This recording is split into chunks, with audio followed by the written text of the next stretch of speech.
Ashanti belum lama ini terlihat sedang rutin menjalani beberapa terapi pengobatan. Kali ini masalah yang ia hadapi adalah insomnia atau masalah susah tidur.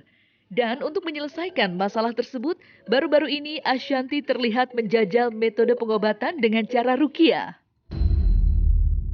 Ashanti yang sebelumnya tidak mempercayai metode yang tidak masuk dalam logikanya itu, mengaku terpanggil hatinya untuk menjalankan terapi ruqyah. Setelah lebih dulu mendapat penjelasan yang dapat ia terima dari ustadz yang ia undang khusus ke kediamannya untuk memecahkan permasalahan-permasalahan diri yang tengah membelenggu jiwanya.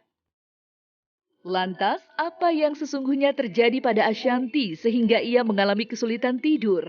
Benarkah Ashanti sudah melakukan berbagai terapi sehingga akhirnya juga mencoba terapi ruqyah demi bisa tidur dan beristirahat dengan normal? Ya. Saya kan belum tahu keluhannya udah sakit apa. Sakitnya karena apa kan perlu tahu. Iya. Ada kemungkinan, banyak kemungkinan. Ini sebelum saya dapat ceritanya kan, keluhannya apa. Iya. Jadi kemungkinan pertama bisa ain. Banyak orang lalai dari ain. Iya. Ain itu ketika kita lihat satu keindahan, satu keistimewaan, atau satu pandangan yang indah yang buat dia kagum, spontannya apa? Mohon maaf, orang kalau ketemu Bunda Ashanti ngomongnya apa? Cantik banget sekarang. Sekarang begini. Kalimat pujian itu ketika dia tidak disertakan nama Allah, itu bisa ain. Saya di Jakarta udah 18 negara kamu yang datang ke saya. Berarti pakai Al-Quran ya? Iya, 18 negara. Ada yang dari Jepang, Tunisia, dari jadi Tanzania. Orang sakit kayak kita nih sakit orang hasad, ain, karena public figure kan suka kita dipuji-puji gitu ya. Itu hasad itu bedanya ain sama hasad. Kalau hasad itu pasti terjadi, kalau ain belum tentu terjadi. Misalkan Mas Anang ada yang puji, wah gila suara lo keren banget. Ketika orang muji itu belum tentu kena ain. Tapi kalau hasad, harusnya gue tuh yang punya suara kayak gitu.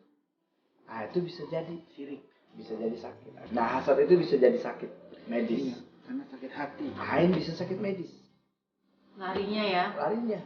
Ada yang sakit medisnya kanker jantung, paru-paru, ginjal. Kita kan periksa. Nih bedanya orang sakit medis sama non medis. Ketika medis itu sakit, misalkan sakit kepala. Kalau dia nggak diminumin obat atau nggak dipakai tidur, dia sakitnya masih terus berlangsung. Tapi kalau non medis, sakitnya itu sewaktu-waktu. Biasanya kalau non medis itu sewaktu-waktu, dan umumnya sakit yang dirasakan itu setelah asar. Itu sihir. Kalau orang kena sihir, misalkan sering pusing, misalnya sering pusing. Tapi kalau masuk asar baru sakit tuh pusingnya. Nah, itu patut dicurigai. Saya ikhlas saya ridho. Ikutin Allah, saya ikhlas saya ridho. Melepas diri kepada semua bangsa jin yang sudah lama ikut dalam tubuh hamba. Baik dia dari jalur keturunan atau karena sihir. Illa biidznillah wa yata'allamuna ma yadurruhum wa la yanfa'uhum. Apa sebenarnya? Walaqad alimu laman ishtarahu ma lahu fil akhirati min khalaq. Qul a'udzu bi rabbin nas, malikin nas, ilahin nas. Jadi ketika dia, ini kayaknya memang udah lama, ketika jin itu di dalam tubuh manusia, terus dia disuruh keluar, sedih. Kan sedihnya dalam nih, ya kan? Karena dia menganggap ini tempat gue udah lama di sini. Lega. Lebih lega. Rasanya kok aneh ya? Apa? Tadi? Aneh kenapa? Kayak mau ngekek terus nangis gitu. Ya, semua terapi lagi aku jalanin gitu. Apapun yang memang bisa membawa kebaikan buat aku pasti aku jalanin gitu. Karena dulu kenapa sempet mau ruqyah batal terus? Karena aku tuh paling nggak bisa kalau misalnya ketemu terus langsung oh ini ada ininya gitu. Aku orangnya tuh emang apa-apa tuh harus masuk di logika aku gitu. Nah ketemu Ustadz yang kemarin tuh dia menjelaskannya tuh dengan enak dan menjelaskannya tuh benar-benar masuk akal buat aku bahwa ada loh kayak gini dan didoain aja. Dan kayak aku doain juga doa-doa yang memang ada di Al-Quran gitu, dan rasanya pengen nangis tuh kayak memang tiba-tiba keinget, mungkin karena doanya juga kenceng banget di dekat aku, terus kayak aku nggak merasa yang aneh-aneh, cuma ngerasa kayak mau nangis, sedih, ngingetin sesuatu, terus aku kayak mau ketawa gitu. Aneh kan, gitu doang sih. Jadi tapi ya itu maksudnya ternyata ada hal-hal di luar sana yang memang di luar nalar kita dan memang harus kita percaya juga gitu bahwa itu ada gitu ya. Terus terapi lainnya juga aku lagi jalanin kan, yang lain juga kayak terapi ini, terapi itu juga aku jalanin sekarang. Apapun yang memang bisa membawa aku untuk tidur. Mungkin buat sebagian orang yang bisa tidur kayak, lo apaan sih, lebay banget tidur aja kayak repot. Orang kan kayak blok tidur. Tapi ternyata setelah aku posting itu banyak banget di DM aku dan orang-orang yang merasakan hal yang sama aku. Dan mungkin dia nggak punya uang untuk harus pergi ke sini. Jadi yang aku share di Instagram tuh nggak perlu pakai uang, kayak rutinitas tidur, kenapa kita harus mengontrol kita dengan gadget kita gitu ya, kayak gitu itu dulu gitu. Tapi kayak terapi yang aku lakuin kayak hipno, bars dan lain-lain tuh penunjang juga yang mungkin selama ini menurut aku banyak bagusnya juga lah buat aku, karena aku selama ini nggak aware sama yang kayak gitu.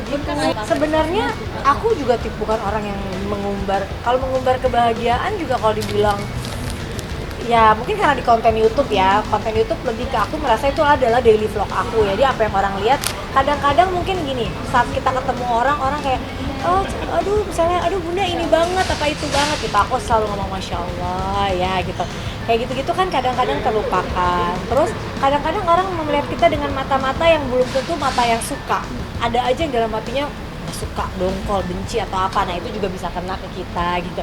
Jadi nggak semua orang memandang kita dengan kebaikan. Itu yang aku baru paham, karena aku kalau ngeliat orang ya tulus-tulus aja, nggak pernah kayak ih gue nggak suka gitu, nggak kan gitu. Kayak suka. Aku orangnya tipenya kayak suka enggak gitu, nggak bisa kayak suka terus pura-pura suka, nggak suka terus pura-pura suka gitu ya. Kalau nggak suka aku mendingan menghindar daripada aku harus berpura-pura gitu. Nah aku nggak ngerti ada yang ternyata kayak gitu. Tapi ya itu ternyata bisa masuk ke diri kita dan menjadi ya tadi Ain tadi. Solusinya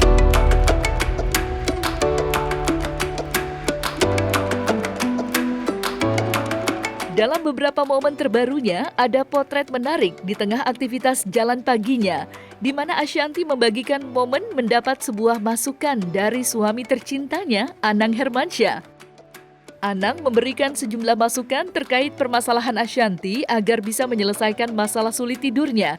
Salah satunya dengan lebih mendekatkan diri pada Tuhan, supaya terhindar dari masalah-masalah yang membuatnya susah untuk beristirahat.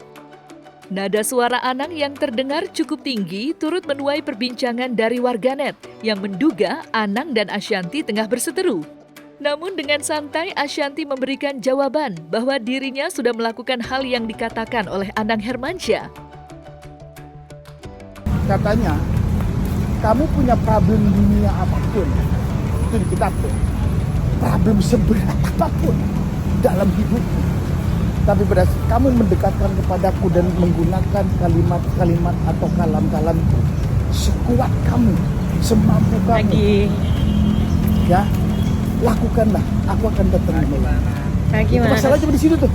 Iya. Jadi kalau aku lebih percaya itu, di doktrin itu aja mendingan, karena banyak untungnya. Tapi kalau menurut kamu sudah dilakuin enggak, aku nggak tahu. Ya akibat, berarti mungkin tulisan itu nggak masuk. Bukan tulisan itu nggak masuk. Ada hal bagus. Ya itu bagus. Karena itu dibilangnya sama Allah yang bikin, itu Tuhan kita. Dia ngomong, aku akan datang membantumu. Dan terus gimana lagi? Itu logiknya gimana gitu?